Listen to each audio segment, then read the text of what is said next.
This is Thermopylae on the coast of mainland Greece. In August 480 BC, a Greek army of only 7,000 men, led by King Leonidas and 300 Spartans, fought here against a 250,000 strong invasion force led by Xerxes, the king of Persia. At stake, the survival of Greek civilization. Now, with new computer graphics technology, you're about to see this great battle as never before. The vast numbers of soldiers, the troop formations, how they fought, and how the battle was won.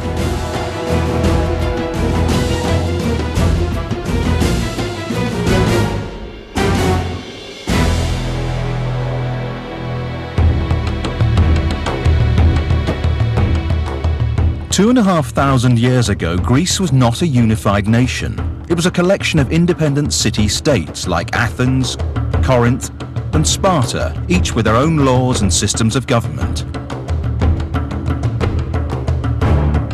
The Greeks lived under the shadow of the mighty Persian Empire, which stretched from present-day countries like Turkey, through northern Egypt, Israel, Iran and Iraq, to Afghanistan and northern India.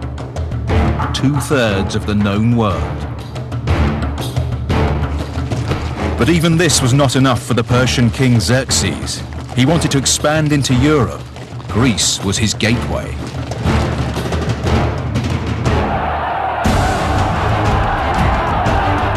Ten years earlier, his father Darius had been defeated by the Greeks at Marathon. Xerxes was determined not to suffer the same fate. He gathered a huge army from all corners of his empire. As many as 250,000 men may have set out for Greece. Xerxes' expeditionary force to try to conquer mainland Greece was the mother of all expeditionary forces. Nothing like this had really been attempted before in the history of ancient warfare.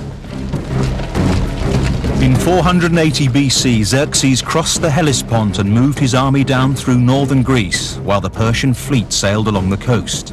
City after city fell. Xerxes was a pretty fierce sort of guy. He wouldn't stop at anything to achieve his aims. But Xerxes' goal was Athens. The Greeks had to stop him at all costs, and they had to do it here at Thermopylae.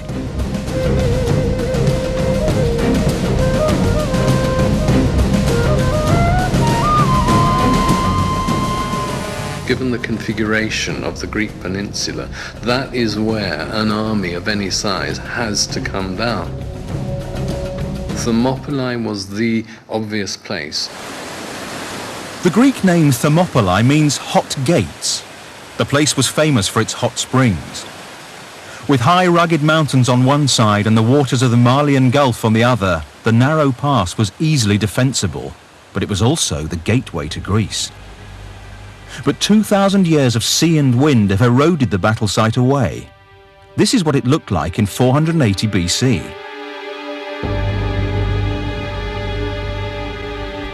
The Greeks sent an army of 7,000 men to hold the pass.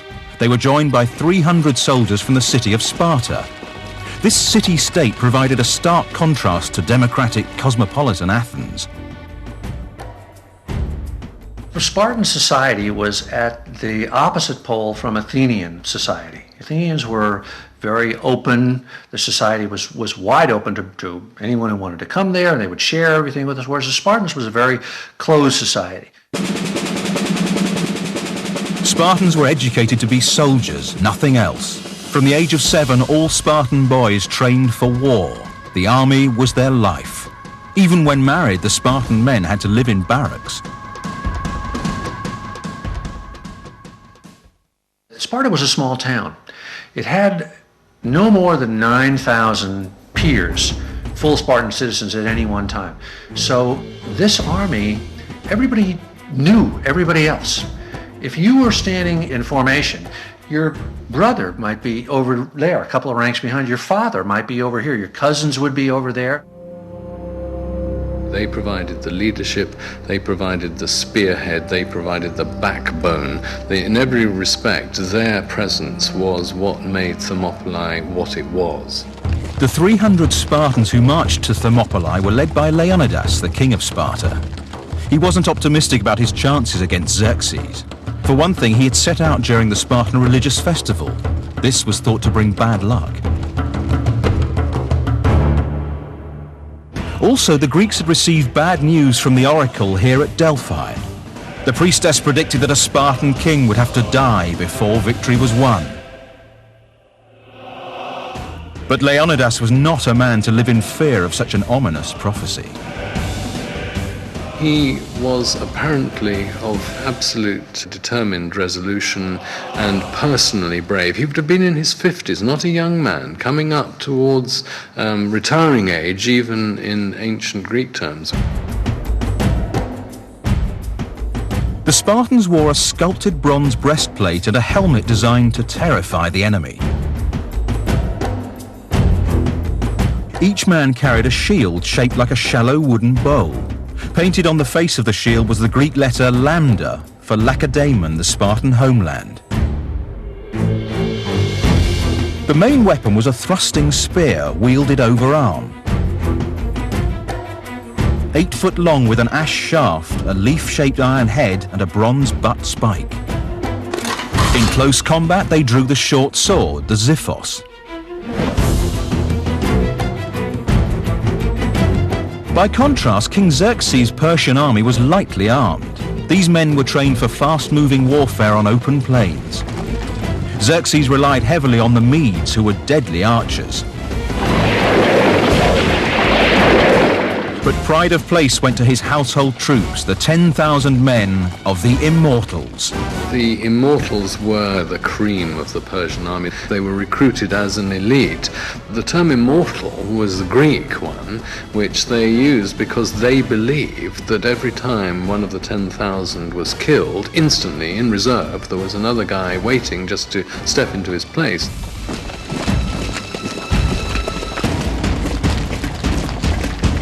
Leonidas stood with his Spartans at the narrowest point in the pass, with the 7,000 Greek troops deployed behind them. They defended a low wall. Meanwhile, Xerxes drew up his army on the flat ground at the entrance to the pass. Xerxes waited 4 days once they got into position there because he couldn't believe that these Greeks were going to actually stand and fight. He thought it was a joke.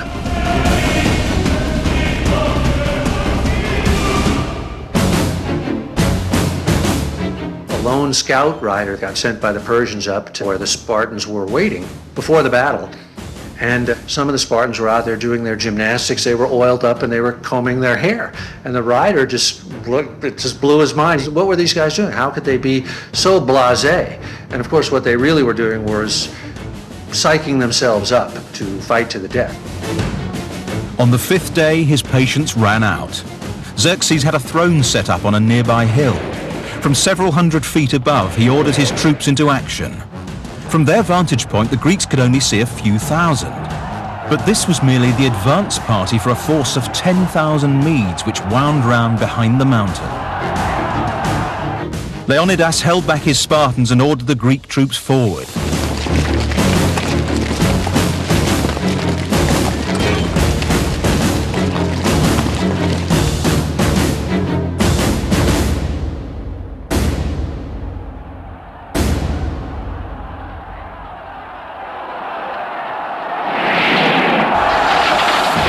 The Battle of Thermopylae had begun. It would not be the walkover that Xerxes imagined.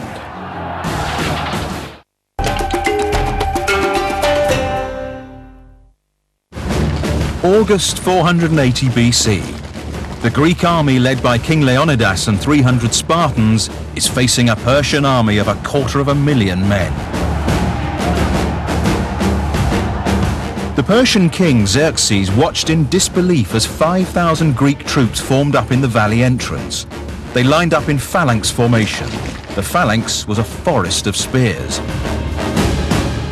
The commander would signal for the push, rear ranks pushing forward and pressing their shields against the backs of the men in front, and you pushed against the forces opposing you and literally tried to shove them backwards and drive them off the field.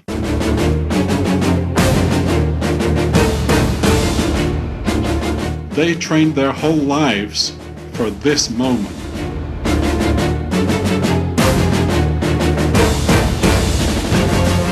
This phalanx was 18 men deep and 64 across. Their shields overlapped like the scales on a serpent's back, virtually impenetrable. The first three ranks lowered their spears and rolled forward towards the Medes. In contrast to the Greeks, the Medes were lightly armed. They carried light wickerwork shields and spears. Before they advanced, the Mede archers fired a volley into the phalanx.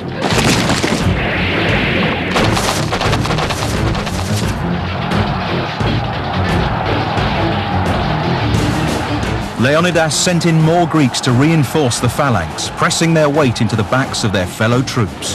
Volley after volley of arrows filled the sky. The Greek infantry had a 3-foot shield. The shields were bronze-faced with maybe 2 inches of oak underneath that. So if you want to think of that as a kitchen cutting board. And how hard you can whack a cutting board with a battle axe and you can't break it. As the Greeks began to tire, Leonidas sent in his Spartan warriors. They advanced in a phalanx formation as the exhausted Greeks ran back. As they would advance, they would be talking to each other and inspiring each other, encouraging each other to advance while these other people are advancing towards you. I mean, as each step got closer and closer, the terror must have been unbelievable. The highly trained Spartans slaughtered all in front of them. The Medes saw that their own weapons were useless and in desperation began grabbing at the Spartan spears. Now the Spartans drew the xiphos and the real butchery began.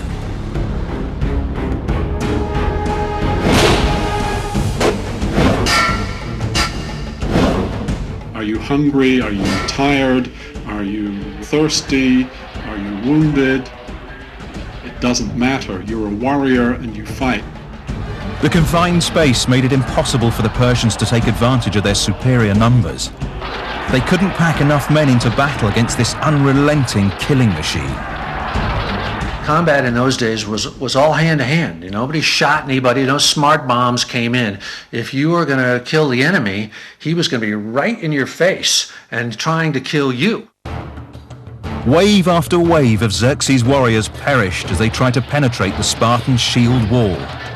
Leonidas joked Xerxes has plenty of men, but no soldiers. But the Greeks took casualties as well.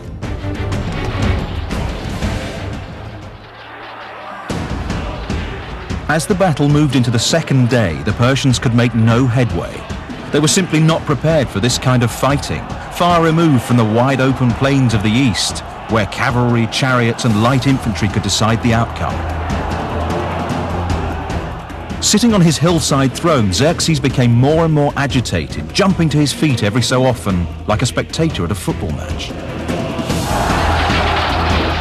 Xerxes just said, hey, you guys go out there and take that pass, kick these guys out of the way. And these lightly armed Medes went up against the heavily armed Greeks, and the heavily armed Greeks kicked their butt. Xerxes decided to play his trump card and send in the immortals. There might have been hundreds of thousands of soldiers on the battlefield, but now the combat was between two fighting elites. 10,000 Persian immortals against what remained of 300 Spartans.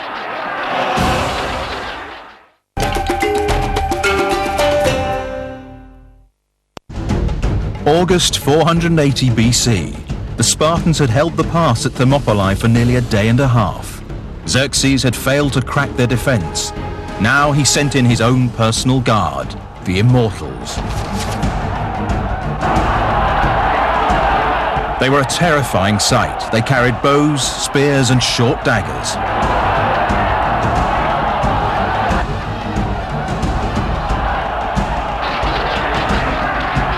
But rank after rank of the elite shock troops fell in the dust. The light-armed Persians couldn't penetrate the Greek armor, but the Greeks could penetrate them at will. And also the Greeks were trained to fight at close quarters and to come to grips at close quarters. Nothing could shake the Spartans. Xerxes needed a miracle, and it came from an unexpected source. A Greek traitor, Ephialtes, seeing a chance to get rich quick, told Xerxes about a pathway that wound over the mountainside and came out behind the Spartans.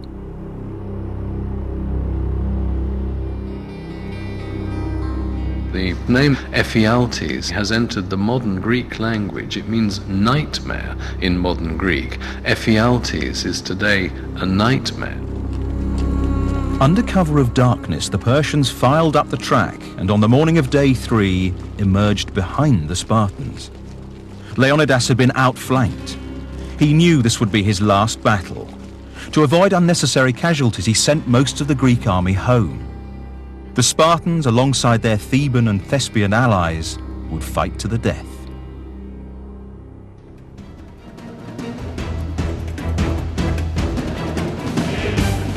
It must have been an amazingly emotional moment. As men were walking out, brave men, knowing they were going to live, while others were walking up to the front line knowing that they were going to die.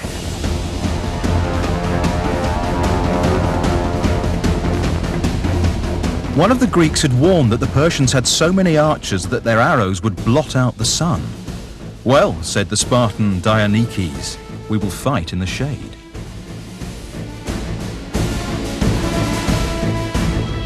This was Spartan wit. And when somebody says something like that, you laugh and fear goes away. Leonidas was more somber. He ordered his men to breakfast, saying, "Tonight we shall dine in Hades." As battle recommenced, the Persians closed in from both sides on the tiny band of Greek survivors. The Spartans, with nothing to lose, fought like demons. The Persians suffered terrible losses. Then Leonidas fell. His Spartan soldiers rushed forward to save his body from capture and mutilation.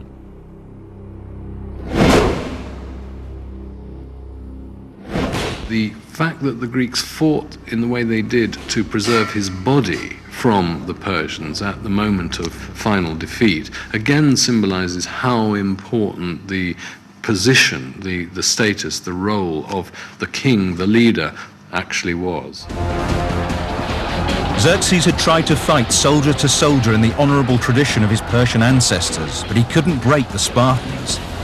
He had lost nearly 10,000 men, including 2 of his own brothers. He decided to withdraw his troops. He would finish the Spartans off at a safe distance with arrows. The Spartans regarded the bow as a weapon for cowards because it killed from a distance. Thousands of arrows rained down on the broken Spartans until not one was left standing. They were finished off by the weapons they despised most.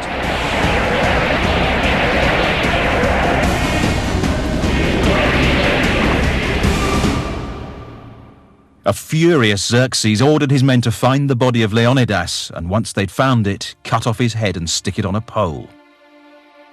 The Spartan king had made him pay a terrible price for victory at Thermopylae. 10,000 casualties was a drop in the bucket from such a vast force. But it was a blow to Xerxes and the morale of his army. He was astonished that men would fight for an ideal, the ideal of freedom. Xerxes raced on through Thermopylae to capture Athens, but its citizens and army had already fled. Later that same year, 480 BC, they took to ships and defeated the Persians in a great sea battle at Salamis. Xerxes' grand scheme was in ruins. Had the Spartans not done their bit at Thermopylae, then I think the whole war effort, the whole Greek resistance, would have started to crumble. For the Greeks, it was destiny. A Spartan king had died. A Persian king had been defeated, just as the Oracle of Delphi had prophesied. All kinds of great civilizations have vanished that left incredible monuments, but the Spartans left nothing. But what they left, just by their actions that one day, is more indelible and is still living today. For the people of Greece, the courage and heroism of Thermopylae had sent out a message of hope and pride. The 300 Spartans would never be forgotten. A grateful Greece paid the poet Simonides to compose their epitaph. Go tell the Spartans, stranger passing by, that here, obedient to their laws, we lie.